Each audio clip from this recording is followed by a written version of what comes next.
예수님께서 베들레헴 땅에서 탄생하시고 또 헤롯 왕의 핍박을 받으면서 애굽으로 잠시 피난 내려갔다가 올라오셔서 나사렛에 있어서 거기서 정착하시고 거기서 성장을 하십니다. 30세 출가하시기 전까지 아버지 요셉을 따라서 목수의 일을 그렇게 하십니다. 30살 되어서 출가를 하시면서 먼저 요단강에 내려가셔서 세례를 받으시고 그리고 광야에 들어가셔서 40일 금식을 하십니다. 금식을 끝난 다음에 내려오셔서 제자들을 모으시고 그때로부터 이른바 공생의 3년 동안의 그런 삶을 살아가십니다. 공생의 3년 동안의 삶을 6가지로 구별해서 우리가 본다 그러면은 첫 번째 말씀 사역이죠. 이른바 마태복음 5장, 6장, 7장에 나와 있는 산상수훈을 비롯한 여러 가지 말씀 사역들을 하십니다. 심령이 가난한 자는 복이 나니 천국이 너희 것입니다. 또 애통하는 자는 복이 나니 저가 위로를 얻을 것입니다. 이런 팔복, 그리고 또 너희는 빛이요 소금이요 이런 말씀, 그리고 구하라 찾으라 두드리라 이런 여러 가지 말씀을 하시면서 그런 말씀 사역을 해 나가십니다. 그리고 두 번째는 치유 사역입니다. 병든 자를 고치시고 소경을 눈을 뜨게 하시고 앉은 뱀을 일으키시는 그런 치유 사역을 예수님께서 그렇게 해나가십니다. 그리고 세 번째는 축사 사역을 해나가십니다. 축사란 말은 귀신을 내쫓는 사역을 축사라 그러는데 그 유명한 거라사 군대 귀신 내쫓으시고 그러면서 귀신들을 내쫓으면서 병도 고치시고 또 귀신들을 내쫓으면서 또 그렇게 온전케 만드시는 그런 사역을 해나가십니다. 그리고 네 번째는 공개 사역을 해나가십니다. 그 공개라고 하는 말은 잘 쓰지 않는 말이지만은 그러나 그 단어를 우리가 꼭 알아둘 필요가 있습니다. 음식을 대접하는 것을 공개라 그렇게 말을 하는데 예수님께서 이른바 그 오병이어를 가지고 5,000명을 먹이시고 그리고 7병이어를 가지고 또 4,000명을 먹이시는 그런 사건들이 복음서에 기록되는 것을 볼 수가 있습니다. 그리고 다섯 번째는 기성 정치권과 기성 교권자들을 질타하는 그런 예언 사역, 이른바 선지 사역을 예수님께서 그렇게 해나가십니다. 헤롯 왕을 보면서 여우 이렇게 표현하면서 아주 교활하고 로마의 앞잡이 노릇을 하고 백성들의 혈세를 뜯어가는 그런 교활한 그런 헤롯을 보면서 여우라고 그렇게 질타하시는 그런 말씀도 있었습니다. 뿐만 아니라 그 당시 교권자들인 종교 지도자들인 제사장들 그리고 바리새인과 서기관들을 질타하시면서 외식 가운데 빠져있는 그들을 질타하시면서 화 있을진저 외식하는 서기관과 바리새인들아 그러면서 종교적인 의무를 본인들은 감당하지 않으면서 그런 종교적인 의무를 백성들에게만 강요하면서 그러면서 자기네들은 손 하나 까딱하지 않는 그런 모습을 보면서 그러면서 영성도 없고 믿음도 없고 정의감도 없고 죄책감도 없으면서 온갖 특권과 이권은 다 챙기고 있는 그런 외식 가운데 빠져있는 이런 교권자들을 향해서 예수님께서 그렇게 예언 사역을 하셨던 겁니다. 그리고 마지막 여섯 번째는 그 뭐니 해도 예수님은 십자가 사역을 감당하셨다.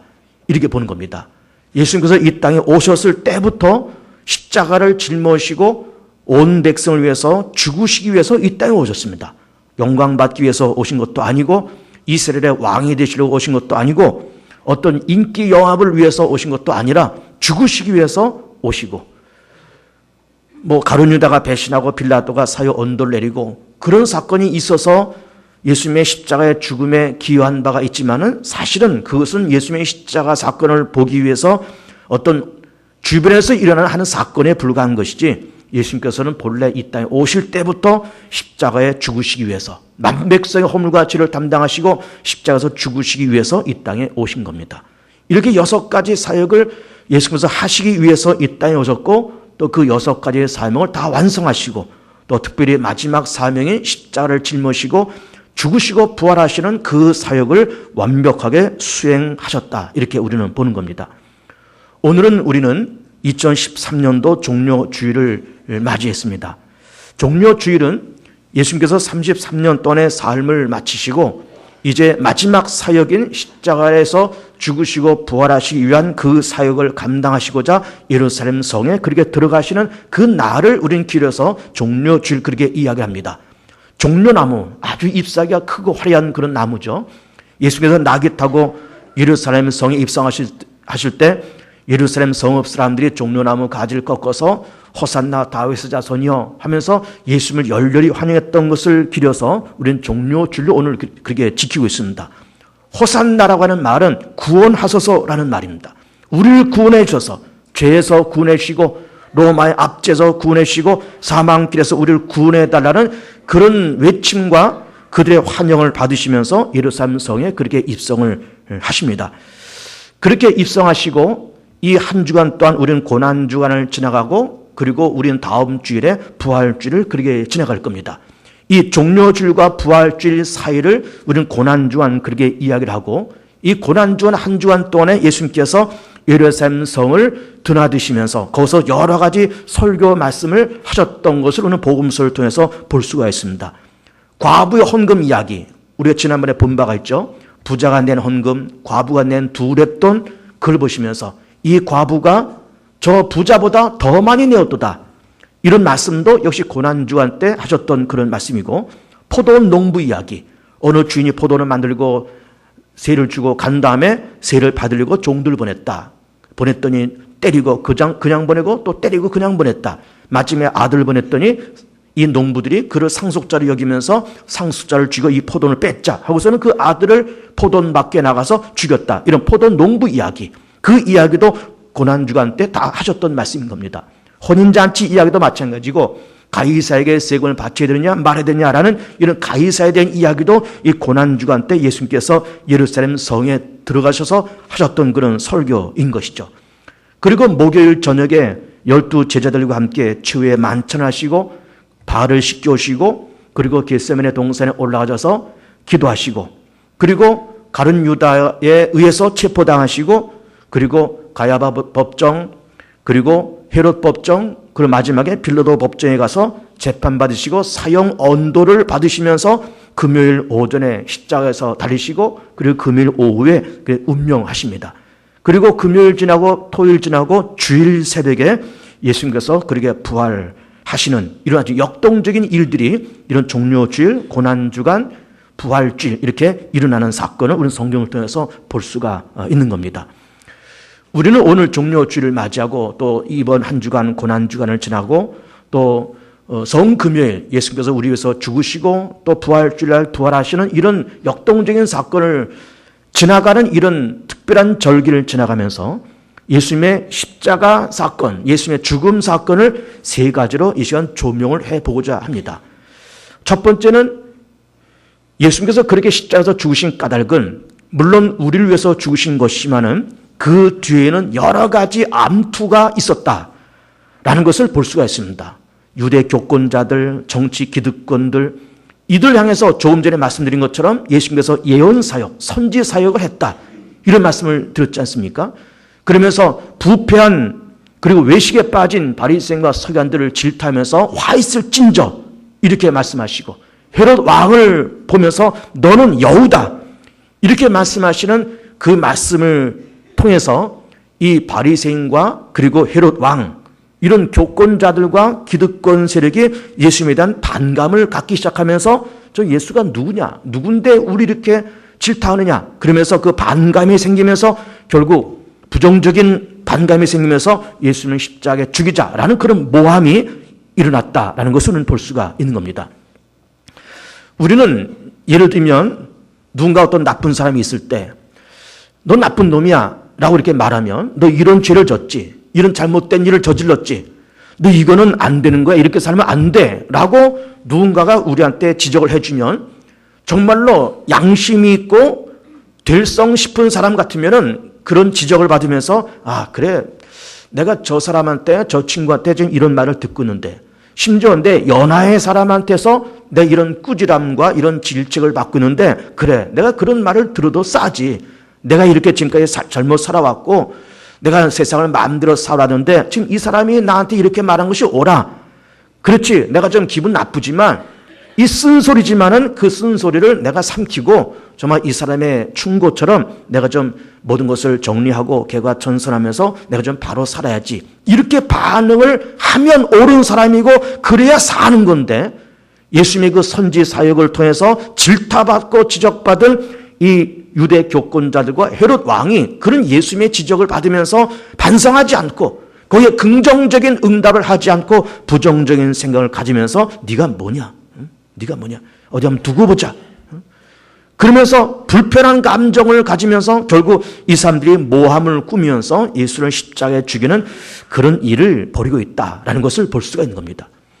우리도 세상 살면서 이렇게 저렇게 남들한테 힘든 소리도 듣고 싫은 소리도 듣고 다 그렇습니다. 때로는 나보다 나이가 적은 사람한테 야단도 맞고, 때로는 부모가 자식한테 무슨 싫은 소리도 들을 수 있습니다. 그런데 그런 말을 들으면서 그것이 옳은 말이라 그러면은 전혀 근거도 없는 말이고 전혀 엉뚱한 말이고 그것이 오해가 섞인 말이야 그러면은 그 사람을 붙들고 타일러서 그렇지가 않다. 네가 지금 나한테 이렇게 말하고 있는데 그건 네 오해야 라고 말할 수 있지만, 그 말이 맞는 말이야 그러면은 그래, 네 말이 맞지. 내가 네 말처럼 내가 정말 버릴 걸 버리고 정리할 걸 정리하고 내가 새롭게 살아보겠다. 이렇게 말을 해야 정말 그 사람의 사람 되시는 것이고, 그 말이 쓰고 힘들지만은 그 쓴 약이 정말 약이 되듯이 쓴 그 말을 듣고 침을 삼키면서 그 말을 들으면은 사람이 될 텐데, 그 쓴 말을 제대로 삼키는 사람이 사실은 별로 없습니다. 그러니까는 예수님의 이런 지적을 받는 유대 교권자들과 기득권 세력들이 예수님의 그 질타를 받으면서, 그랬죠. 나사렛 예수란 사람 목수의 아들이지. 3년 동안 공생을 하면서 죽은 자도 살리고 오병이어로 5천 명도 먹였지. 야, 저 사람의 말이 맞아 라고 그렇게 생각하는 사람은 거의 없고, 거기에 대해서 고가운 생활을 가지면서 네가 뭐냐 두고 보자. 그리고 불편한 감정을 가지면서 결국은 예수님을 십자가에 못 박는데 이 사람들이 입을 모으고 있더라라고 하는 것이죠. 또 하나는, 그리고 예수님께서 그렇게 십자가에 죽으시는 그런 이유는 그런 교권자들의 불편한 감정도 감정이지만은 거기는 시기심이 그 속에 들어 있습니다. 예수님께서 물고기 2마리 떡 5개 이른바 오병이어를 가지고 5천 명을 먹입니다. 7병이어를 가지고 4천 명을 먹입니다. 예수님께서 가시는 곳마다 병든 자 고치시고 귀신을 내쫓으시고 먹을 것을 공급하시는 공교의 사역, 그리고 말씀 사역을 하신 것을 보면서 인산인해를 이루었습니다. 그런 것을 보면서 유대 교권자들과 역시 로마 정부에서 위험 인물이다 그렇게 놓고 보면서 시기심을 발동하는 겁니다. 여러분, 시기심은요 자기도 망가지고 남들도 망가뜨립니다. 최근에 어느 대형교회 어느 목사님, 유명 강사라고 말하는 무슨 김미경 씨, 또 미래창조과학부 장관으로 임명될 뻔했던 김종우 씨, 이런 몇몇 사람들이 와가지고 장관이 되겠다 그러면서 인기를 얻고, 어떤 목사님의 인기도 얻고 김미경 씨 강사로서 인기도 얻고, 그러니까는 안티 세력들이 만들어지면서, 그러면서 그 사람들의 여러 과거들 들추어서 털어서 먼지 안 날 사람이 어디 있겠습니까? 다 들추어서 지금 그렇게 여러 가지 어려운 일들이 지금 벌어지고 있습니다. 벼룩이 한 마리를 잡으려고 초가 삼간을 태우는 그런 일을 우리가 지금 하고 있는 현장을 우리가 지금 보고 있는 겁니다. 그 뒤에는 뭐가 있을까요? 시기심이 있습니다. 그 잘 되는 것을 시기하거든요. 그 교회 부흥된 것을 시기하고, 그 목사님 유명해진 것 시기하고, 그 강사 유명해진 것 시기하고, 외국에서 벤처 사업에서 돈 벌어가지고 와서 네가 외국에서 일해서 돈 벌었으면 벌었지 어떻게 우리나라에 와서 이중국적자로 장관이 되려고 그러냐 시기하고, 그래가지고 좋은 인재들을 내쫓는 그런 일을 하는 것을 우리는 지금 보고 있습니다. 예수님도 마찬가지입니다. 시기심을 받았습니다. 로마 정부로부터 유대 교권자들로부터 시기를 받았고, 예수님께서 가신 곳마다 인내를 이루고 5천 명, 4천 명 먹이는 그런 일을 해나가시는 것을 보면서 시기심 속에 결국은 예수님께서 십자가에 죽으시는 그런 아픔의 길을 걷고 있는 것을 우리는 볼 수가 있는 겁니다. 두 번째로는 예수님의 십자가에 죽으심은 대표성을 띤 죽음이었습니다. 이런 대표성, 이건 굉장히 중요한 얘기입니다. 인류의 대표자는 아담이었습니다. 첫사람 아담 아닙니까? 그 아담이 하나님께서 따먹지 말라고 하는 선악과를 따먹으면서 하나님께 불순종하고 사단에게 순종하면서 결국 인류는 아담의 범죄, 한 사람 아담의 범죄를 통해서 사단이 세상에 들어오고 사망의 세상에서 왕노릇하는 일이 생기고 말았습니다. 그러나 또 한 분 예수 그리스도께서 십자가에서 온 인류의 허물과 죄를 담당하시고 죽으시고 부활하시며 승리하시면서 한 사람 예수의 십자가를 통해서, 한 사람 예수의 부활을 통해서 이제는 생명의 왕노릇하는 그런 역사가 이루어졌다라고 하는 것입니다. 그 부분에 대해서 로마서 5장에서는 이렇게 말씀하고 있습니다. 한 사람의 범죄로 말미암아 사망이 그 한 사람을 통하여 왕노릇하였은즉 더욱 은혜와 의의 선물을 넘치게 받는 자들은 한 분 예수 그리스도를 통하여 생명 안에서 왕노릇하리로다. 그런즉 한 범죄로 많은 사람이 정죄에 이른 것 같이 한 의로운 행위로 말미암아 많은 사람이 의롭다는 것을 받아 생명에 이르렀느니라. 한 사람의 순종하지 아니함으로 많은 사람이 죄인 된 것 같이 한 사람의 순종하심으로 말미암아 많은 사람이 의인이 되리라. 율법이 들어온 것은 범죄를 더하게 하려 하며 그러나 죄가 더한 것이 은혜가 더욱 넘쳤나니 이는 죄가 사망 안에서 왕노릇한 것 같이 은혜도 또한 의로 말미암아 왕노릇하여 우리 주 예수 그리스도로 말미암아 영생에 이르게 하려 함이니라 말씀을 하시고 있습니다. 대표성을 띤 아담의 범죄를 통해서 온 세상에 사망이 왕노릇하고 또 다른 대표성을 띤 예수께서 온 인류의 허물과 죄를 담당하시고 십자가에서 죽으시고 부활하시면서 승리하시면서 사단을 이기고 죄를 이기고 사망 것을 이기는 대표적인 죽음, 대표적인 승리를 하신 사건이 바로 십자가 사건이요 부활 사건이다 라고 하는 것입니다.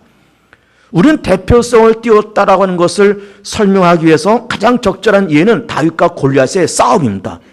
주전 천년경,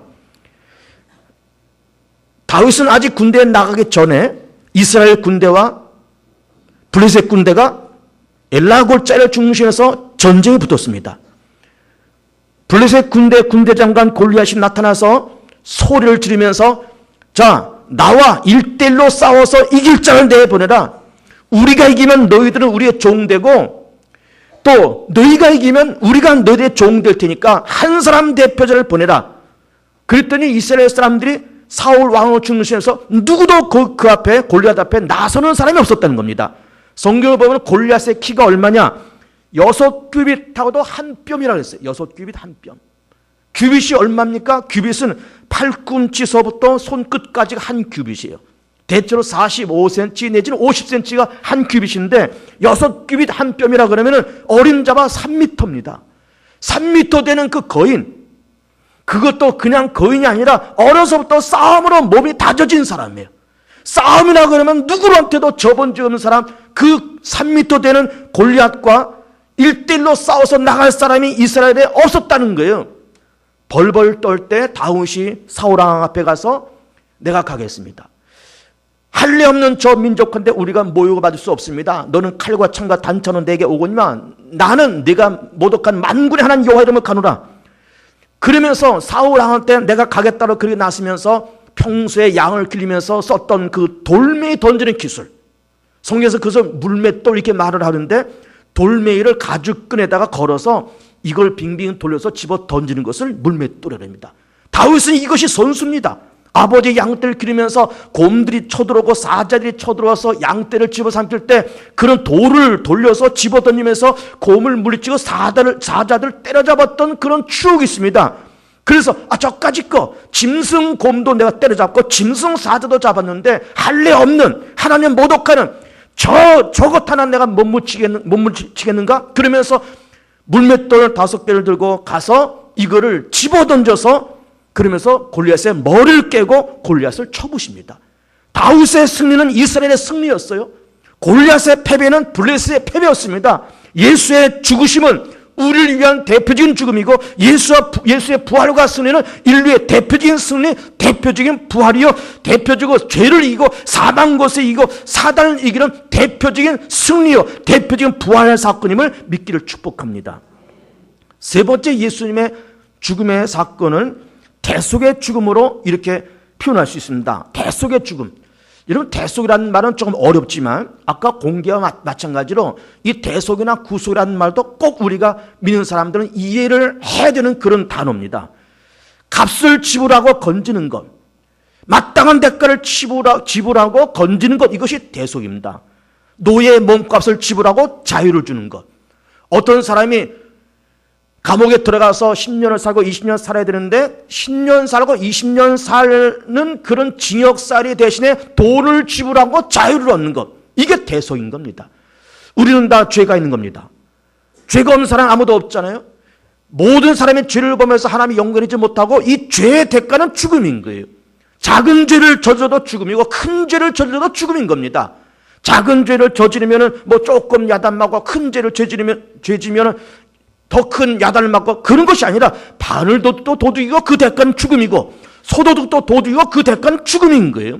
10,000원을 사기를 쳐도 사기꾼이고 100억을 사기를 쳐도 사기꾼인 겁니다. 그 죄의 대가는 죽음이에요. 모든 사람이 죄를 져서 의는 없나니 하나도 없고 모든 사람의 죄를 범하며 하나님의 영광이 되지 못하는 그런 죽음의 길을 걸어가야 마땅한 우리들인데 예수께서 이 땅에 오셔서 그 죄값을 지불하시고 그 죄값은 뭘까요? 생명이에요. 생명입니다. 생명은 생명으로 건질 수 있는 것이고 돈은 돈으로 해결될 수 있는 것 아닙니까?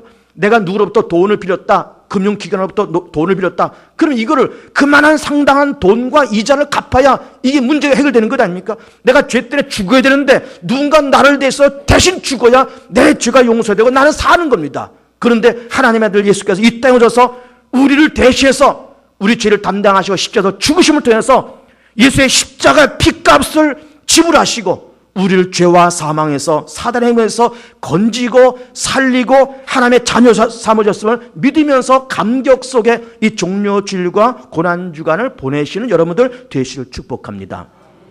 대표적인 죽음, 대속적인 죽음. 그 대표적이고 대속적인 죽음을 통해서 우리는 예수를 통해서 죄에서 자유함을 얻고 사망 권세에서 자유함을 얻고 그리고 사단의 권세에서 놓여서 자유함을 얻으면서 예수를 통해서 하나님의 자녀되고 예수를 통해서 죄사함 받고 예수를 통해서 거듭나고 예수를 통해서 의롭게 되고 예수를 통해서 하나님의 나라로 들어가고 예수를 통해서 응답받고 예수를 통해서 세상을 승리하는 여러분들 되시기를 주 이름으로 축복하며 축원을 드립니다.